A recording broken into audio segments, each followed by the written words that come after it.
transparent ashtu se jemi ke kryesa e transparencës. Unë I kam bërë komisionerit një vërejtje për aq sa mund t'i bëj vërejtje një institucionit pavarur që ka një gjë të munguar në veprimtarinë e komisionerit që është mungesa e sanksioneve për autoritetet më të larta.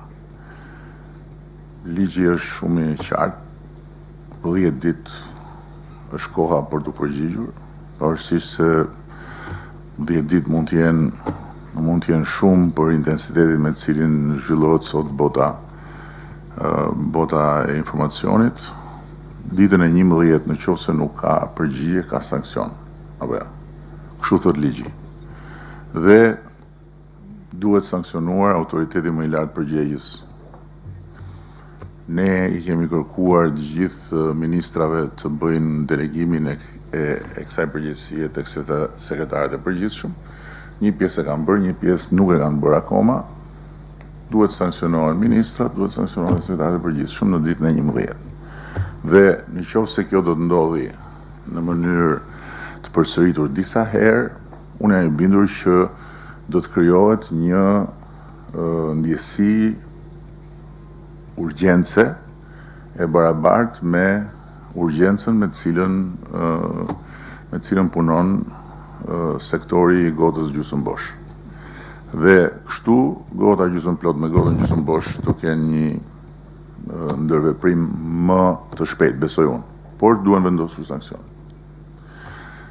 Mos harroni që kur e kemi nisur këtë proces qeverisje, kishim problem të madh parkimin e palishëm të gjithë deputetëve të Kuvendit të Shqipërisë mbi gjithë trotuaret e mundshëm dhe mbi të gjitha lulishtet dhe hapësirat publike rreth e rrotull parlamentit. Ku janë sot? Pse nuk ka asnjë që parkon atje? Sepse u vendosën sanksione.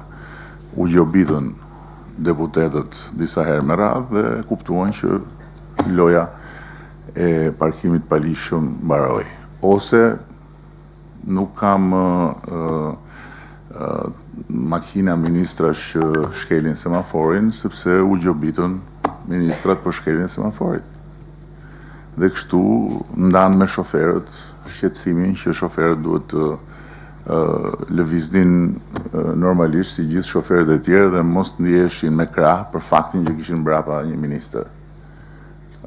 Dhe sanksionet të rast, mbase nuk do kenë të njëjtin efekt çuditbërës që patën në 2 rastet që përmenda, që janë shumë konkrete, po do kenë efektin e tyre. Nuk dua të hy në të thella, se pastaj se pastaj na thyet gota. Në qoftë se do flasim nëse do flas unë në këtë rast për çfarë ka të bëjë me lirinë e shprehjes edhe me këto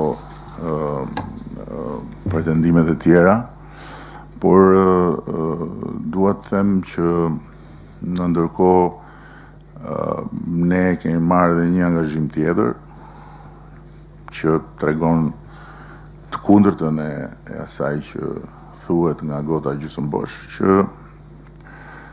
ta dekriminalizojmë shpifjen për gazetarët. Nuk është se ka pasur ndonjë gazetar të goditur penalisht nga paditë e qeverisë në gjithë këto vite, as nuk ka pasur në fakt padi për gazetarët, sepse I kemi ndaluar të gjitha paditë për shumë vitesh, por kjo nuk shënohet në arsyet për të ndjerë të lirë dhe për të ndjerë me krah të lehtë në punën e gotës gjysmëbosh. Gjithsesi, ne do ta bëjmë dhe këtë hap tjetër, një hap që shkon në drejtim të relaksimit më tejshëm të situatës së gazetarëve në tërësi, edhe pse unë personalisht nuk besoj se këtu problem është liria e shprehjes, këtu problem në fakt është liria e shpifjes. Por kjo, thash, është temë jo për të tryezë dhe nuk duhet të thyej gotën tani. Kështu që shpresoj që i adresova disa gjëra, ka dhe shumë gjëra tjera natyrisht për të diskutuar në këtë kontekst.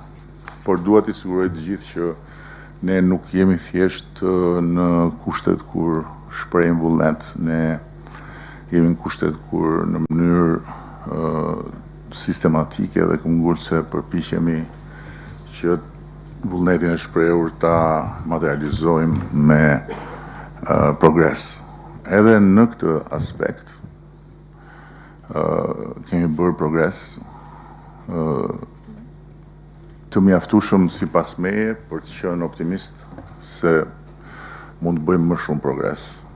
Jo të mjaftueshëm për të thënë që shiko se juve po kërkoni qiqëra në ellë se ne këtu kemi bërë një mrekulli, absolutisht jo. Përsëris unë i mirëkuptoj të gjitha ato që edhe sinqerisht i mirëkuptoj të gjitha kërkesat dhe ankesat, sepse në fundit ju e jetoni me këtë punë edhe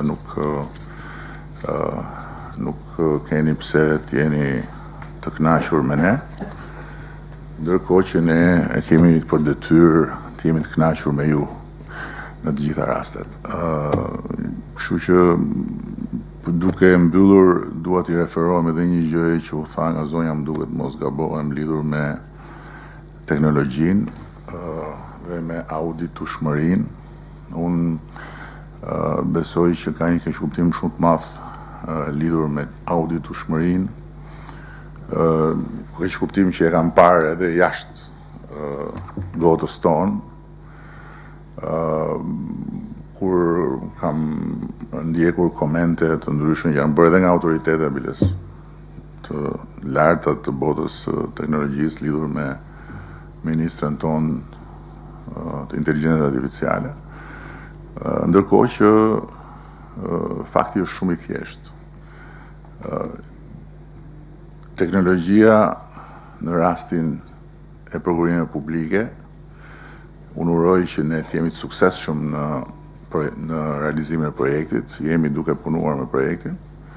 Teknologjia do të bëj një përshpejtim eksponencial të procesit dhe do ta bëj procesin të pandikueshëm nga subjektivizmi në disa hallka të vetat, që nga mbledhja e dokumentave tek vlerësimi i autenticitetit dokumentave, tek vlerësimi në tërësi i gjithë dosjes ofertuesve, por në çdo rast, cili do që do doj të riverifikoj procesin manualisht dhe me dokumenta, do ketë dokumenta në dispozicion. Pra nuk është diçka që do të ndodhi në një cloud dhe do të dali nga cloudi rezultati i padiskutueshëm nga askush. Jo, është një proces digjital që në rast të përsërisjes së projektit do të jetë i suksesshëm, do të jetë një inovacion teknologjik jashtëzakonshëm botërisht, jo thjesht këtu.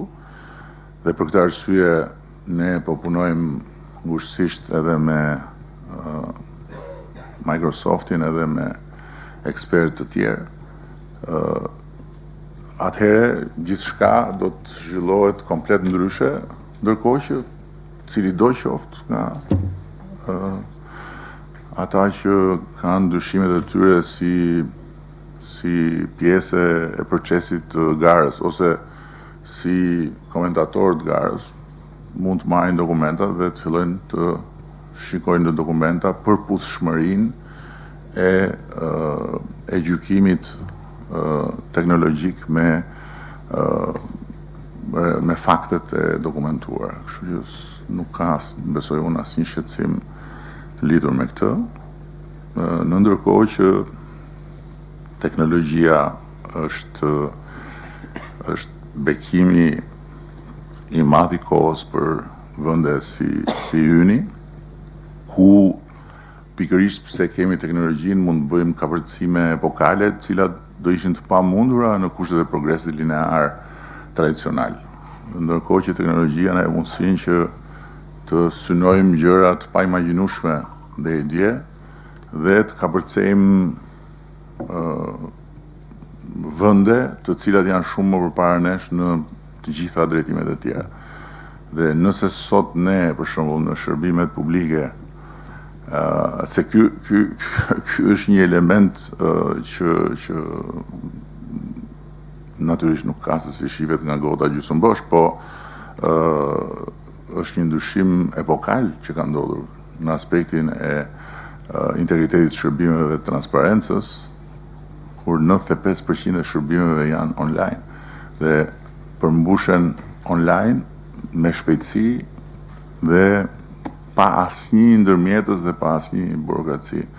Dhe nëse sot për këtë ne jemi në vende shumë më të larta se sa jemi për shumë gjëra të tjera, kjo është sepse na jep mundësinë teknologjia. Kështu që unë them që me teknologjinë edhe aspekte që lidhen me debatin e diskutimin e sotëm janë të adresueshme në mënyrë që ndërveprimi të bëhet shumë më automatik dhe kërkesat që vijnë për informacion të jenë kërkesa që marrin përgjigje automatike përmes informacionit të vendosur në dispozicion në një burim siç është Transparent Albania.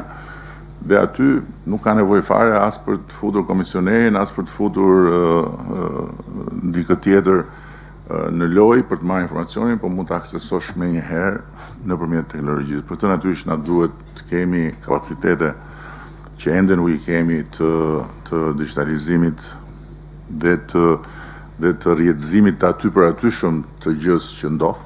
Pra nëse gjatë ditës sot me institucioni prodhon X ndërveprime dhe nga ato X ndërveprime prodhon X rezultate, gjitha rezultatet që janë të dokumentuara dhe të firmosura nga dikush në atë institucion futen automatikisht në burim. Dhe aty pastaj në burim futet kush doj dhe merr informacionin. Dhe kështu nuk hym fare në diskutime a është sekret, as është sekret, a është i publikueshëm, as është i publikueshëm, a janë dhëna personale, as janë dhëna personale, sepse ndarja bëhet që në burim, edhe besoj që 99% e problematikës së gotës gjysmëbosh zgjidhet dhe pastaj gota gjysmëbosh kuptohet do vazhdoj jetën e vet dhe do ngrej zërin për hapësira të tjera ku mungon uji, po në këtë rast ne jemi këtu për këtë. Dhe ne nuk kemi nuk ka asnjë arsye për të qenë refuzues. Unë këtë e kam përsëritur vazhdimisht dhe përsëris. Progresi po ndodh, duhet më shumë absolutisht dhe në këtë pikë jemi dakord. Absolutisht. Në këtë pikë harmonia mes gjysmës plot dhe gjysmës bosh është e plot. Të jeni të sigurt ta. Dhe të sigurt, kështu që ne do bëjmë maksimumin në këtë drejtim, sepse jo se jemi të mirë, po sepse është gjë e dur që duhet bërë për punën e përbashkët dhe për vendin.